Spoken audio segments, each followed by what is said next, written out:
Welcome to Real Talk with Heather and Andres, the podcast where we say the quiet part out loud about real estate, business, and situations nobody warns you about.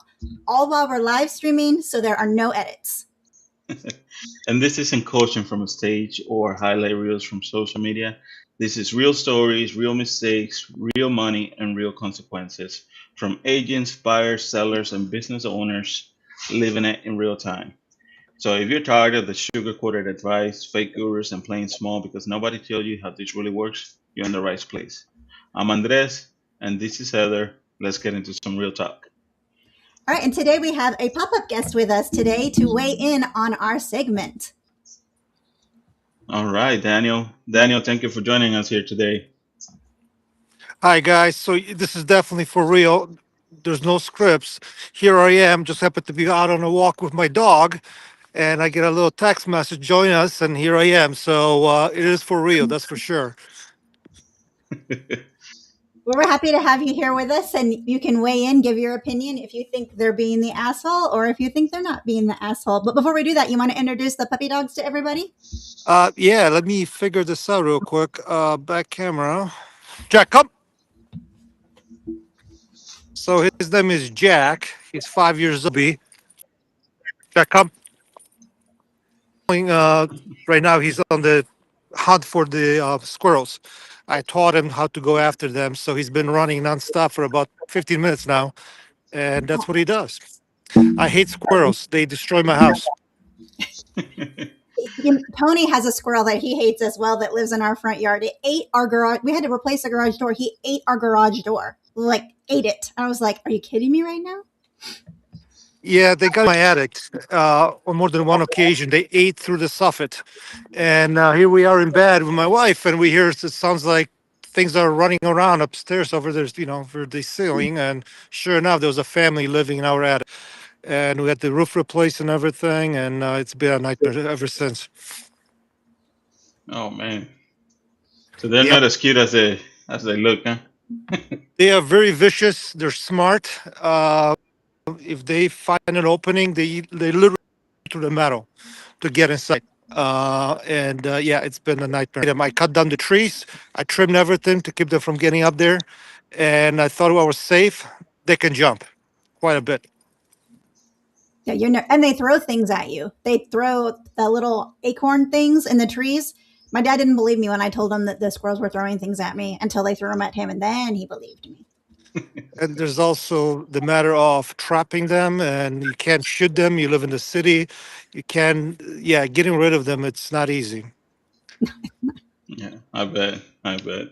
So we all agree that the squirrels are the asshole, and there's no debate on that one. I agree. They won this one. Well, speaking of that, it's time for our favorite part of the show, the Am I the Asshole Real Estate Edition. All right, and just a quick note: this is a dramatized story, not a real client situation, but every single scenario is based on situations agents and clients deal with all the time. And so, everybody listening, it's not just your job to listen, it's your job to decide who's right, who's wrong, and who probably needs therapy. All right, so I just want to say, Heather, you picked the scenarios for today, so Daniel, you and I are hearing this for the first time. She hasn't Okay. even introduced it to me, and I do the same with her on What Would You Do Tuesdays. So let's get into it, Heather. All right, let's get into it. Okay, so this one is titled Am I the Asshole? Another agent wants a referral fee for life. So let's get into this. Here we go. Okay, I need to know if I'm crazy here. 3 years ago, another agent sent me a buyer client. We had a standard referral agreement, totally normal. I closed the deal, paid the referral fee at closing. Everyone was happy. Fast forward 3 years. The same client reaches out to me because they're ready to sell the home that they bought with me. I list it.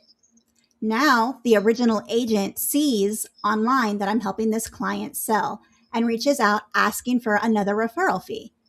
I'm thinking maybe she's joking. Nope. She says because she originally introduced the client to me, She expects a referral fee for life on that client. For life. And this was emphasized with for period life period.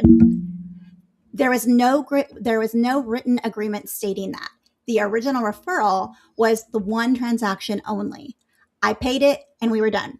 Now she's implying that ethically I should continue paying her anytime this client does business with me because she brought them into my world. I feel like once I serviced the client, I then built the relationship. I did the work for 3 years. That client became mine because I stayed in touch, I nurtured it, and I earned the repeat business. Am I wrong? Is there some unspoken rule in real estate that I missed? Or is this simply unreasonable on her part? So, am I the asshole for refusing to pay her again? What do you guys think? Must be nice.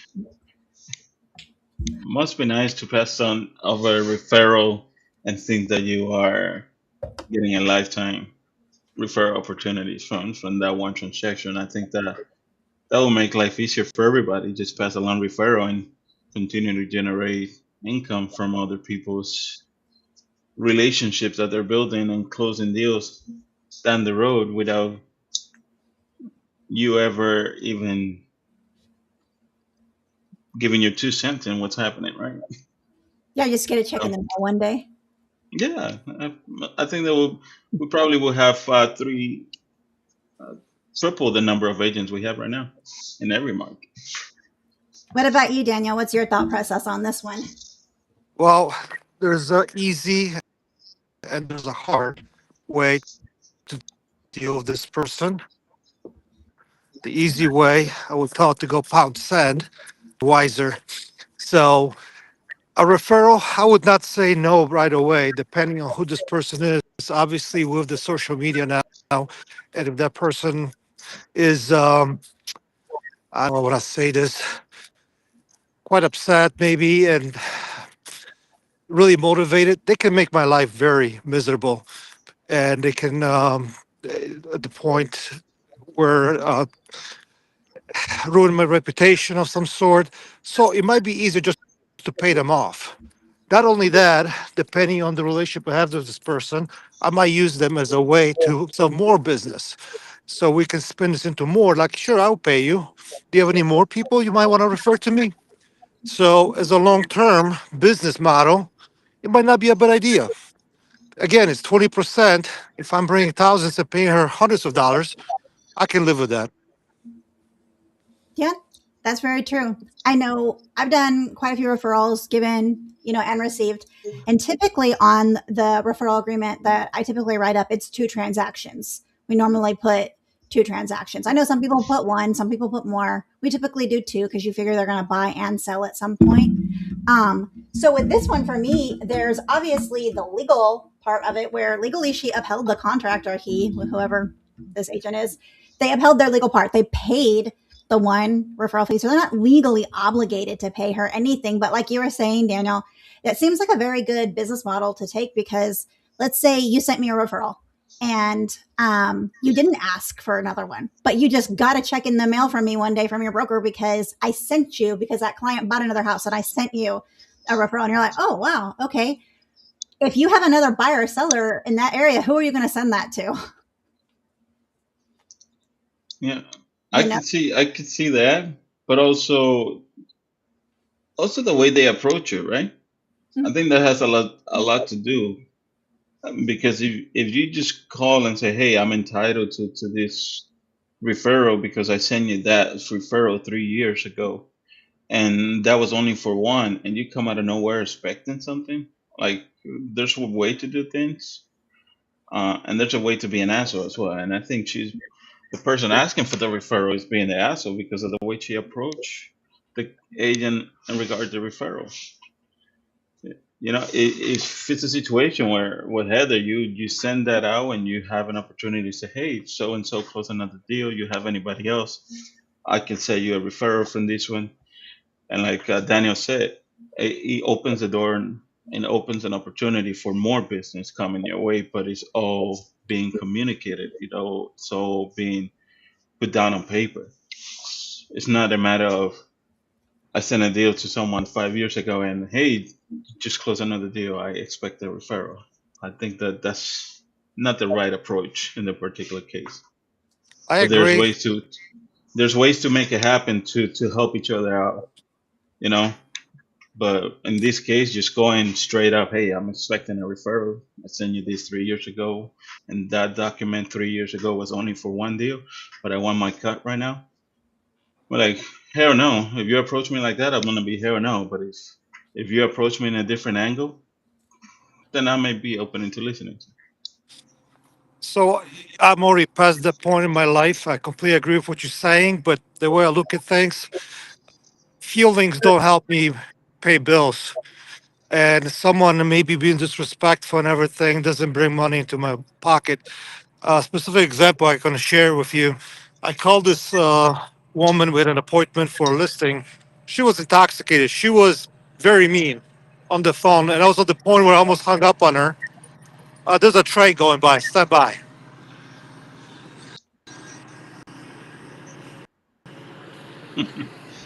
Hey, it's the beauty of living Sorry. this life, right? And I'm thinking to myself, I'm calling you, trying to help you out, and you just being, I don't want to use better words, and I almost hung up on her, thinking like, I don't need this. And I kind of swallowed my pride or whatever you want to call it. I stay on the phone with her and then realized she was in a bad time in her life, dealing with depression, alcoholism, and ultimately end up selling her home.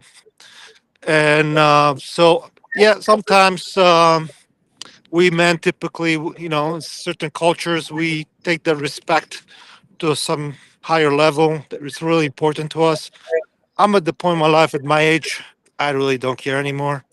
It's business is business. At the end of the day, I'm looking at this is going to benefit me, and obviously, there are times when you have to draw a line in the sand. I mean, there's lines you don't cross, ethical lines or legal lines, but beyond that, the emotions, I'm past that. If that makes sense. Yeah, no, that totally does make sense. And I'm glad that you were able to see that and stay on the phone with her and then help her with the real estate transaction she needed because I mean, if it had been another person, they could have just hung up the phone and moved on with their day and I think by you realizing that and reaching out like that and helping her, you probably got her through what was a really difficult point in her life. Yeah, there was definitely much more. It was quite serious where she was, and I don't want to share this, even though we're not using names, but it was pretty bad. She was in a bad shape, and at the end, well, I'm glad I was able to. Jack, leave it. He just ate intestines from a dead animal. Oh, Sounds like I'm gonna yeah. be, Oh, visiting a vet in the next few days. but in regards to situation, it clearly highlights, what in this business, sometimes we have to put some ego, some things aside in order to dial in into what the client really needs and be able to be there and be present for them and help them navigate through a difficult challenge because they could be in a have a clouded moment. There's things that they're not seeing, things that they're not understanding, and relying on you and relying on their agents allows them to put clarity and be able to move forward in different angles because sometimes we call and in that situation it's easily to hang up and just move on, right? We all call, we try to help people out, and like you said, sometimes people are not in the right mindset to be able to take that call and really dive in. But as a professional, we need to put all that aside and be able to be present for that moment and identify that okay, this person, it's not the best time to have this conversation. What can I do for them now, and when can I follow up to be able to help them and be able to be present with them in that conversation so that we can have clarity moving forward. But like I said, it's easy to hang up the phone and just move along and leave somebody else struggle, Yeah. and that's not what we want as real estate agents. We want to be able to put people in the best position that we find them day in and day out.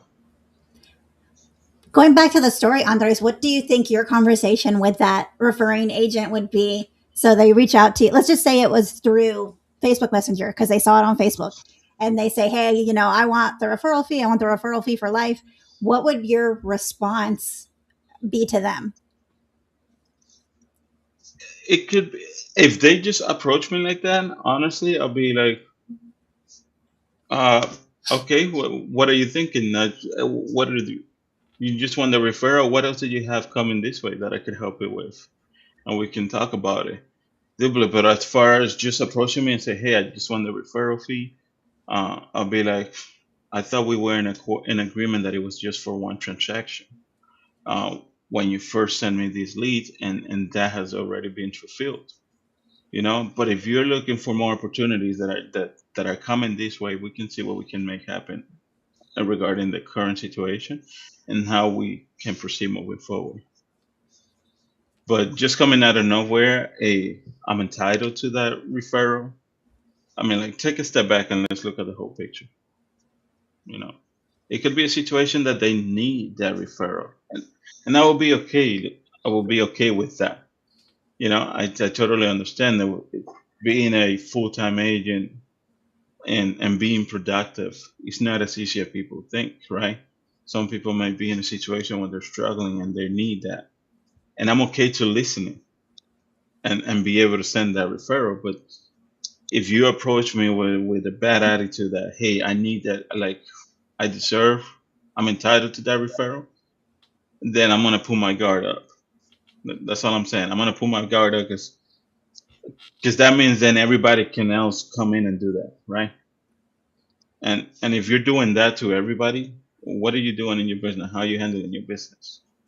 I think we have the contracts in place to protect each of us in those areas, Yeah. and we need to be mindful of that. And the contract was fulfilled. So Yeah, legally, there are exactly. no grounds for a referral fee. They've already fulfilled the contract. Everything was done. So I don't know why the other agent was saying ethically, because ethically they followed the legal contract. So everybody is where they should be. I do see your point, Daniel, to your point of, the reputation and just wanting to make sure that they don't get mad and go on social media, but unfortunately for them, you have receipts. So if they do go on Yeah, social media and try to like trash you, you've got the receipts to prove that, you didn't do anything wrong. But like, this is kind of a tough one because no, I don't think they're entitled to this. It seems like they're trying to do a money grab after the fact. They see that you have this, closing coming up and they're trying to do a money grab. But, if you're looking at it from like a long term business plan, if you do give them a referral fee for life and they send you more clients and then they tell their agent friends that you'll give a referral fee for life, they're going to send you their referrals too. So it could become a lucrative way of doing business, but it seems like it got off on the bad foot with the way they kind of demanded it. yeah, I think so. It's just there's a way to approach and do things, right? And if you go in a certain way, you of course are gonna receive a pushback. But if we can sit down and have a conversation on how we can make this happen that works for everybody, then I'm happy to listen and sit down and go over that conversation. So, Daniel, if you got a referral and in the referral contract or the referral agreement, it said referral fee for life, what would your response be? Well, never got one. But if I would, obviously, I would look at it more so from a business perspective and as to what I can get out of this in the long run. Would that benefit me? And put everything else aside. Yeah, I would consider. I just never had one, never consider one. And again, we would have to put some kind of uh, I guess some kind of agreement as to what does that means, life, for life, to what degree, and maybe put some caps, and could definitely turn into a business model of some sort. Um, so I'm open to it. Again, it's Andrews made a very good point. It's in the first time, it feels like it's wrong what they're doing and everything, and the way they're coming across, but. It does fulfill obviously, the contract was fulfilled, but let me use you a different example. We all have neighbors, and the neighbors could be doing things, whether it's burning late or loud music, and we could be in the right. call the police and file charges, have them ticketed and everything else. But how would that work out in the long run for us with that neighbor? Yeah. So sometimes, yeah, it's good to have the contracts to kind of to fall back if it goes, if it's mediation, arbitration, or if it goes to court, so we are protected and we can win if we need to. But sometimes it's not the smartest way to deal with people. And unfortunately, in this business, we deal with people, we deal with emotions, raw emotions many times.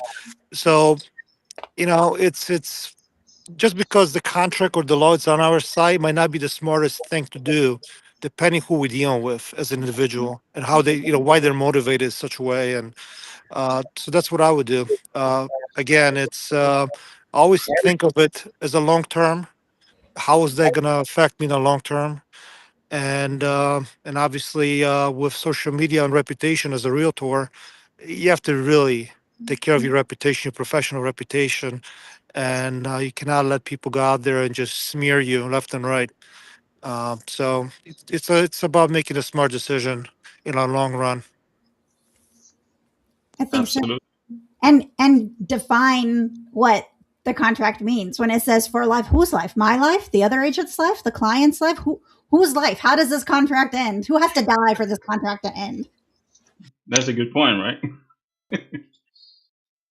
That's a good point because, like you said, Heather, for life, whose life is that? Life of what? So it's an interesting, very, and I'm sure this has happened. Like I haven't come across anything like this, but I'm sure I happen, and I've seen posts of people saying, "Hey, I've sent this referral, and it was for 3, 4 transactions, and I haven't, I see that particular agent's deals close to transaction and haven't seen referral." So there's always situation like this happening, similar to it. So it's always good that if you're sending a referral, you look at those terms, what's happening there, because you want to make sure everyone here is aware of what's happening, you know. And you don't want to come across a situation like this where out of nowhere you have people expecting a referral or something Yeah. that was that closed a year or so ago, and now you're way past that. So I think it's just having this conversation primarily. You got to put it on the table. You have to need to have everyone aware of what's going on, aware of the terms, and that will provide clarity, and that would probably bring more opportunities. Like you said, Daniel, you want to be able to create a business models, and for that to happen, you need to have clarity on what's happening at all times, and people will be open to. But asking for surprise referrals out of nowhere, I don't know, man. I don't know. I'm gonna go start collecting. Right. Surprise referrals.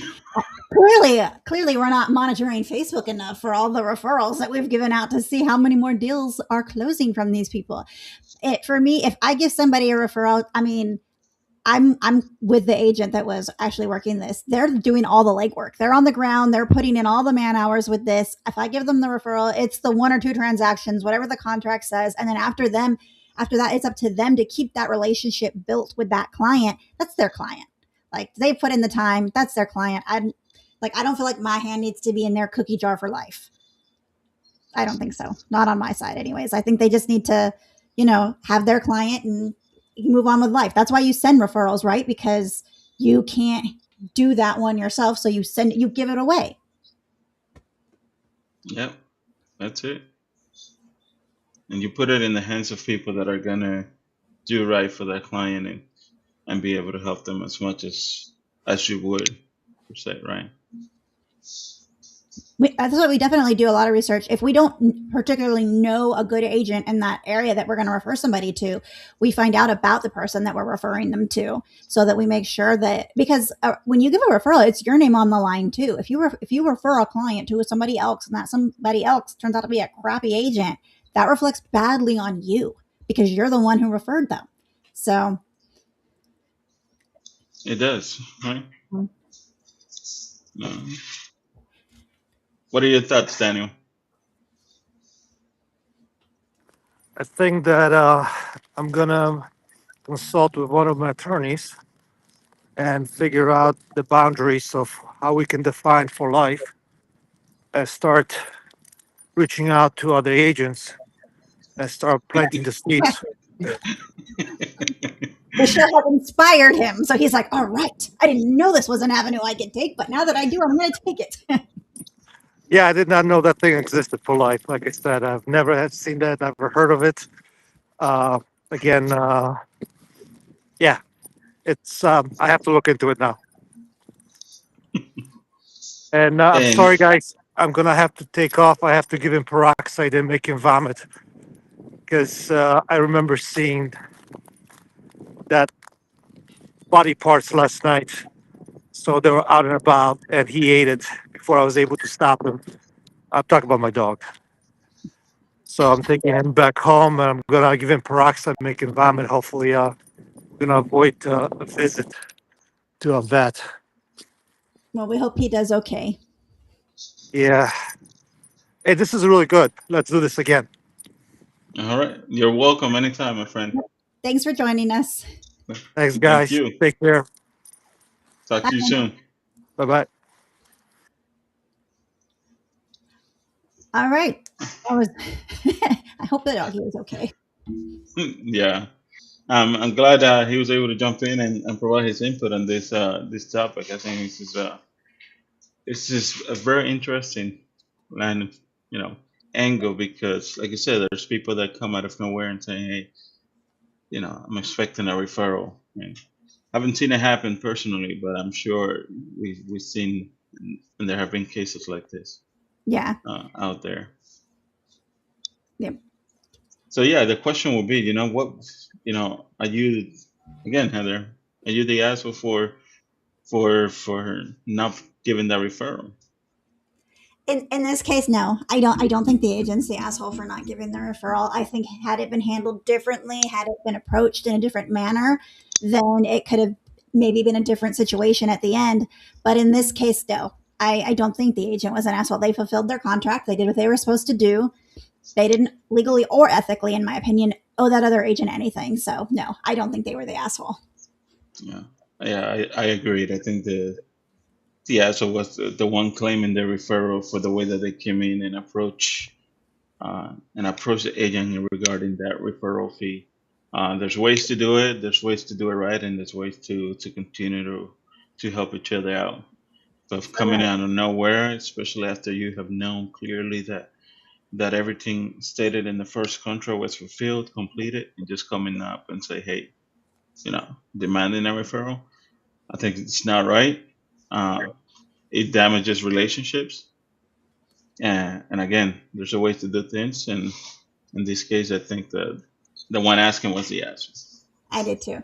And I think, like, for example, say it was you and I saw on Facebook that, you were like, had a closing with this client, and granted, the typical person moves once every 5 to 7 years. So 3 years is pretty soon to be moving. But if I called you up and I was like, hey, Andres, look, um, I know we already fulfilled the contract and everything, but I saw you guys are closing and things are just really hard for me right now. I don't know how I'm going to make my mortgage payment. I don't know how I'm going to pay my cell phone bill. Do you think you could cut me in a referral fee on this one? I know you don't owe it to me, but if you could, that would be like awesome if you could. And then I will get you back. I will send everybody your way. I will tell all my agent friends to send people, your way. I think that probably would have gone over a lot better than I want a referral fee for life because you owe me because I put them in your world. Oh, yeah, definitely. I'll be asking how much do you need? 30, 40, 50%? If you approach it like that, then it's an easy conversation to have. There's no problem to it. But if I call somebody, like you said, just, hey, I'm entitled to it because I put them in your world, then I was like, okay, you're entitled. I'm gonna give you 10, 15%. Yeah, It's just a whole different conversation. It changes the perspective drastically, I think, in the way you approach and have this conversation. I think so. So yeah, there's nothing wrong with it, but also, again, consider the approach, consider the relationships in between there, because it could be somebody it, and I was thinking like Daniel said, it could be somebody that is making that. That's not the first time they do it, Oh yeah. Just imagine somebody like that goes do their business like that. They send out a referral for a year, and then a year, 3 years later, they're just paying attention on who closes what and start claiming a for lifetime referral. How many do you think they will get away with? And at some point, who's gonna put a stop to it? Like, come on, this is not the way we do business here. You know. Now, are they a referral company that say, hey, you have a 2, 3 year referral from that particular lead? Then that's a whole different business, and the contracts and the terms are in place. But just coming out of nowhere and start claiming referral fees because you put a so and so into their world and they close a transaction, and now they're closing another one. I don't think that's right. I don't think that's ethical, and certainly there'll be an asshole in my page. And a little bit of a bully, because they probably, like you said, they've probably gotten away with this before because they probably bulldozed other agents and been like, no, you're paying me a referral fee for life, and got away with it. So yeah, who's going to put an end to it? Who's going to be like, no, this is not cool. We did what we said we were going to do, and we're done. If you wanted it for life, you should have put it in the original contract, and you didn't. So Yeah, and it may be happening. It may be happening out there. So yep. this is good, man. I think it's a great topic. I think it's a great area to look into because, again, we try to be professionals. We are professionals day in and day out, and we respect each other's work and want to help each other out in so many ways. But at the end of the day, there's always people out there that are looking for their best interest and their best interest alone. So I always review those contracts, always stay on top of it, and make sure that everyone is on the same page. Yep. All right, guys. So you heard the story. So let us know what you think, and let us know your thoughts, your opinions. Was the real estate agent who refused to give the referral fee the asshole in this scenario? And if this episode made you uncomfortable, fired up, or feel seen, good. That's the point. This show exists not just to entertain, but to start conversation, to challenge about advice, and to help you make smarter moves in real estate and in business. And don't forget, if you guys want to be part of the conversation, not just listen, jump in like Daniel did. Go to our website, www.realtalkha.live, to join the Real Talk community. You could be a pop-up guest, or you could be spotlighted on our Tuesdays and show your business and all of the things you offer to our community. Don't forget to, I lost my train of thought. Andres, you go.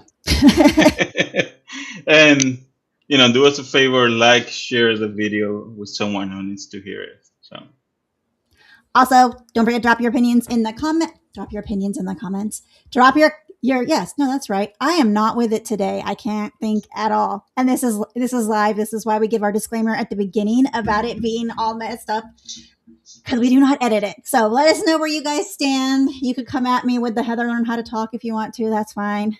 Don't forget to subscribe so you never miss an episode. You never miss me messing up live in action. And we will see you guys on the next one. hey, just wanted to say today you messed up the outro. Last time I messed up the intro. So there's always something. That's the beauty of it. Always something where either one of us. So again, stay tuned, and we'll see you next time for more Real Talk with Heather and Andres.